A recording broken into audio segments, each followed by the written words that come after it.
Good morning out there. It's another lovely Saturday, or at least I hope it is in your neck of the woods. Today we're forecasting some storms in our area, so we're just going to have to wait and see what happens. With it being Memorial Day weekend, I think it's also important to take a moment here and think about those brave men and women who gave all for this country, who gave us the freedoms to talk, to make silly videos like this, and just do whatever we want to do. Enjoy this weekend, okay? Spend time with your friends and family. Go cook you some burgers and hot dogs or whatever floats your boat. But at the same time, make sure you take a few minutes and just think about those brave men and women who gave all for this country. All right, let's get into this week. Didn't really have a great topic to talk about, so I didn't want to just ramble on about nothing. So I figured I'd answer a few questions.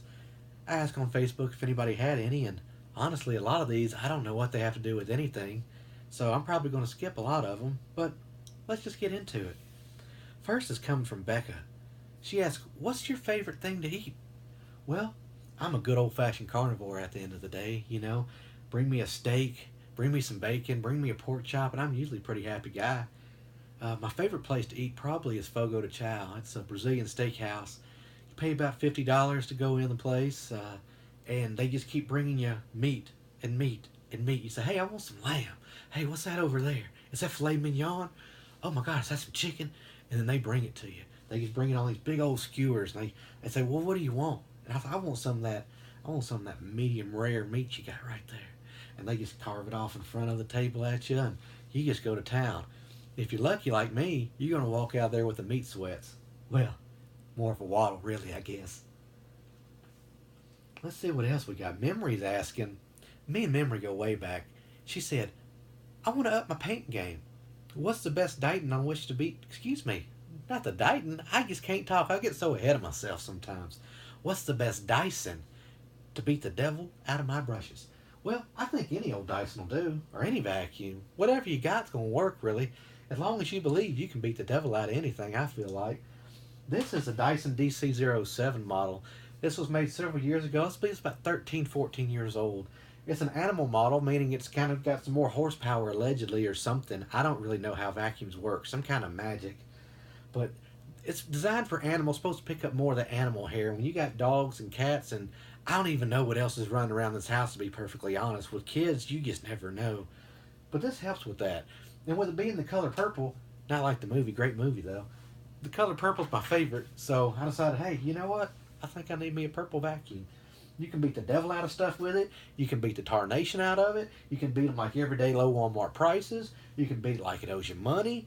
You can just beat the heck out of it, and it just sits there, smiles, and takes it. So Dyson all the way. And you know what the best part is? Doesn't clog up. Let's see what else we got in here. Dun, dun, dun.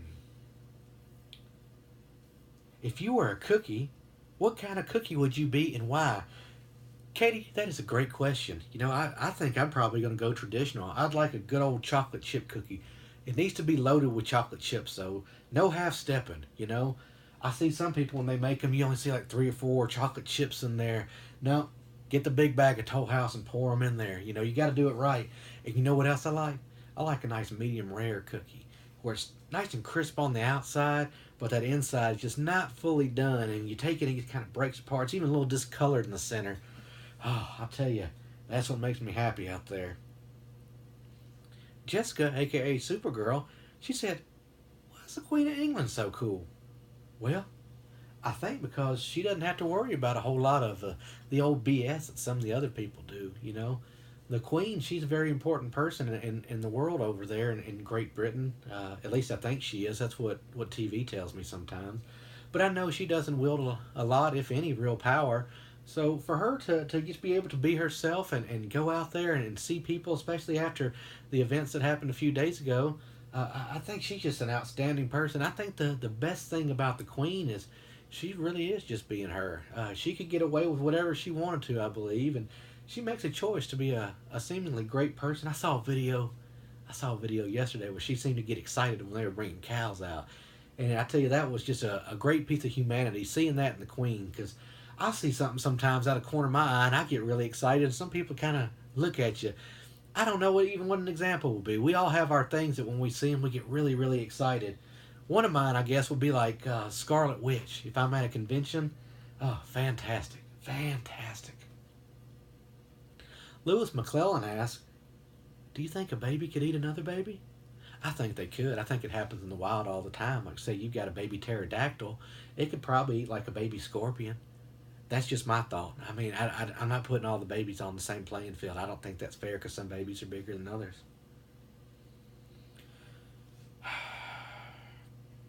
Erica Wolford. I'm not going to get upset. She asked me Hellman's, Dukes, or Miracle Whip.